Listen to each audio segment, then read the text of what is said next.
అందరికీ రథసప్తమి శుభాకాంక్షలండి. మేమైతే మా ఊర్లో ఎలా రథసప్తమి చేసుకున్నామో మార్నింగ్ చూసేయండి. చాలా వరకు రథసప్తమి రోజైతే అందరూ కూడా చిన్నవాళ్ళు పెద్దవాళ్ళు అని తేడా లేకుండా, ఆడవాళ్ళు మగవాళ్ళే చేయాలని తేడా లేకుండా ఈ రోజైతే మాత్రం ప్రతి ఒక్కరు కూడాను సూర్యభగవాన్ని దర్శించుకోవడానికి వస్తూ ఉంటారు. దీనికైతే మార్నింగ్ 2-3 టైంకి లేచి ఇంకా నదికి సముద్రానికి వెళ్ళి పారే నదిలో తల స్నానం చేసుకొని సూర్యభగవానికి అయితే నమస్కారం చేసుకొని ఇంకా పూజలు అయితే చేసుకుంటారండి. ఆ పూజల్లో ఏంటి అంటే అక్కడ ఒడ్డులో ఉండే ఇసుకతో ఇంకా దేవుళ్ళ చేసుకొని దానికి పసుపు కుంకుమ పువ్వులతో ఇంకా అలంకరించుకొని మాకు ఇటువైపు అయితే చేస్తూ ఉంటారు. ఇలా అక్కడలే ఇంకా ప్రసాదంగా ఆ రైస్ని తీసుకెళ్ళి ఇంకా జావ చేస్తారు బెల్లంతో.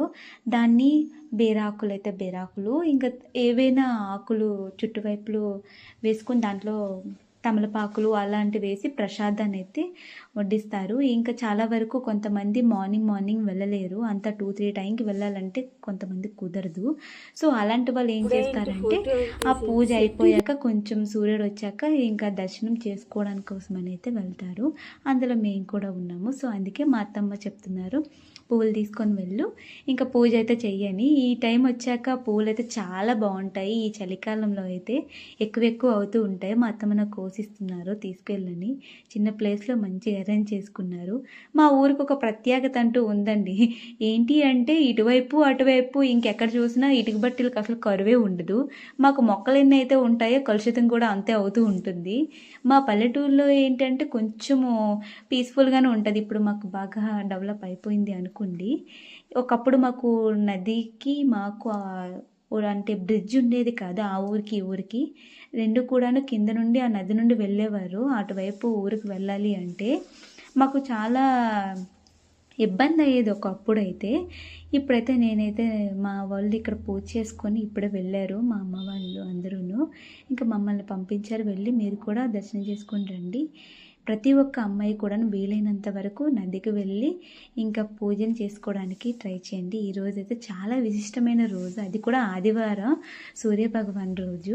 మా వాళ్ళైతే ఇంకా ఇక్కడ చిక్కుడుకాయలతో రథాన్ని ప్రిపేర్ చేశారు. ఈ పూజ రోజు ఈ రథమే చాలా స్పెషల్ అని చెప్పుకోవచ్చు. చిక్కుడుకాయలతో మాత్రమే ఈరోజు రథాన్ని చేస్తారు.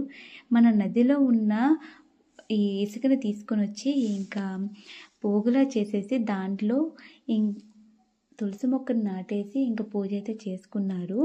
చాలా వరకు మన పల్లెటూరులో ప్రతి పూజను చేసుకోవడానికి ట్రై చేస్తూ ఉంటారు. మా ఊళ్ళో అయితే మాత్రం ప్రతి ఒక్క ఆవిడ కూడా చాలా బాగా చేసుకుంటారు. పట్టణాల్లో ఉండే వాళ్ళకి ఏంటి అంటే కొంచెం కుదురుద్ది. మాకైతే ఇక్కడ ఈ వాటర్ వెళ్ళి బౌద్ధలో కలుస్తాయి కాబట్టి ఐపీఎంలో కూడాను అందరము చేసుకుంటూ ఉంటాము. ఇంకా కొంతమంది సిటీస్లో ఇంకా వైజాగ్ ఇంకా హైదరాబాదు అలాంటి వాళ్ళకి కొంచెం ఇబ్బందిగానే ఉంటుంది. అలాంటి వాళ్ళు ఏంటి అంటే తులసి కోట దగ్గర ఇంకా ప్రసాదాలు పెట్టుకొని చేసుకుంటారు. వాళ్ళు కూడా ఎలా అంటే ఇంట్లోనే కొంచెం పాయసాన్ని చేసుకొని ఇంకా తులసి మొక్క ఎదురుగా ఇంకా ఆకులు ఏవైనా పువ్వులు పళ్ళు పెట్టుకొని వాళ్ళు పూజ చేసుకుంటారు. వీలైనంత వరకు మన సమీపంలో ఉన్న నదికి వచ్చే చాలా వరకు అందరూ చేసుకుంటారు.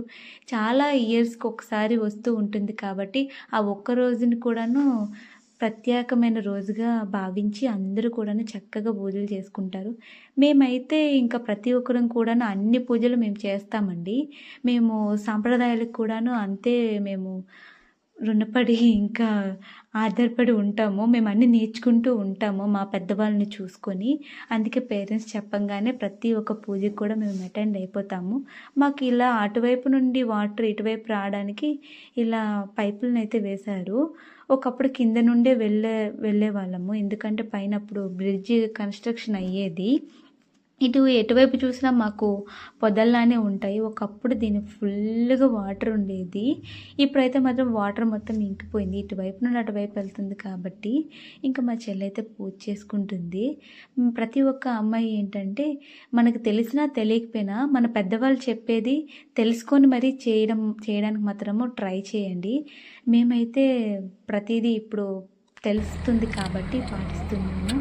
ఇంకా సూర్యునికి ఇంకా దీపారాధన చేసేసి ఇంకా హారతి ఇస్తున్నాము. మార్నింగ్ అయితే ఇలా అందరూ కూడాను పూజ చేసుకుంటారు మా వాళ్ళందరూ కూడాను.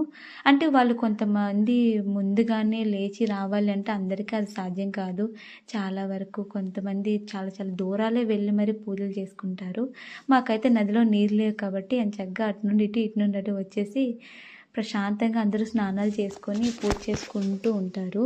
ఒకప్పుడైతే ఫుల్ వాటర్ ఉండే, ఎక్కడ ఏ గొయ్యి ఉందో కూడా తెలీదు. చాలా వరకు ఇంకా వినాయకుడు నిమజ్జనం అప్పుడైతే చాలా ప్రమాదాలు కూడా ఇక్కడ జరిగాయి. వై బికాజ్ ఎక్కడ గొయ్యి ఉంటుందో ఎవరికో తెలియట్లేదు.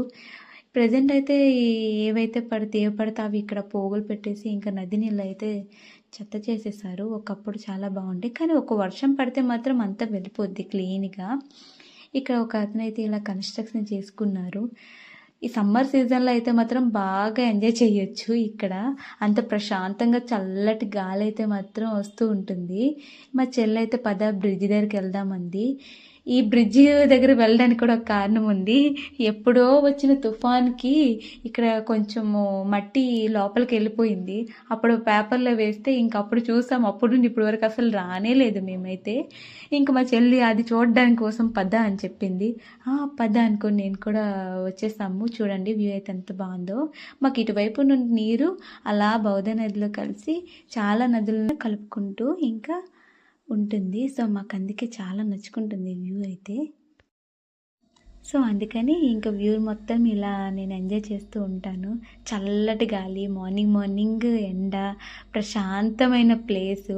ఇంకా మాకు ఇక్కడ వచ్చిన ప్రాబ్లం ఏంటి అంటే ఇటుక బట్టీలండి. ఎటు చూసినా ఇటుక బట్టీలే. మా చెల్లి అయితే జూమ్ అవుట్ చేసి మరి చూపిస్తుంది, చూడు ఎంత మార్నింగ్ కాల్ చేస్తున్నారు అని. అటువైపు ఒకటి ఉంది, ఇటువైపు ఒకటి ఉంది. ఇవి రెండు పోగా ఇంకా ఇటువైపు కూడా ఇంకోటి ఉంది. కొంచెం ముందుగానే ఇంకొకటి కూడా ఉంది. పొలాలన్నీ కలిపేసి కూడాను ఇంకో ఇటుక బట్టి ఉంది. ఈ ఇటుక బట్టలు అయితే చాలా ఫేమస్ మాకైతే. వేసవి వచ్చిందంటే చాలండి, ఇంకా ఎవరు ఇంట్లో కూడా ఉండలేరు, బయట కూడా ఉండలేరు. చల్లటి గాలికి కూడా ఇంకా కరువైపోతుంది మా ఊళ్ళో.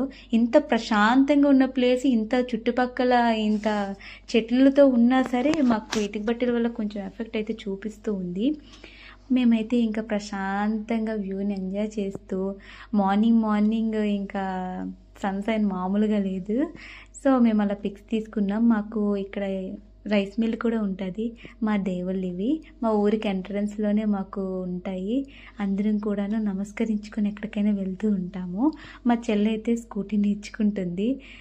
పర్వాలేదు, బాగానే నేర్చుకుంది. కానీ నాకే కొంచెం భయంగా ఉంది.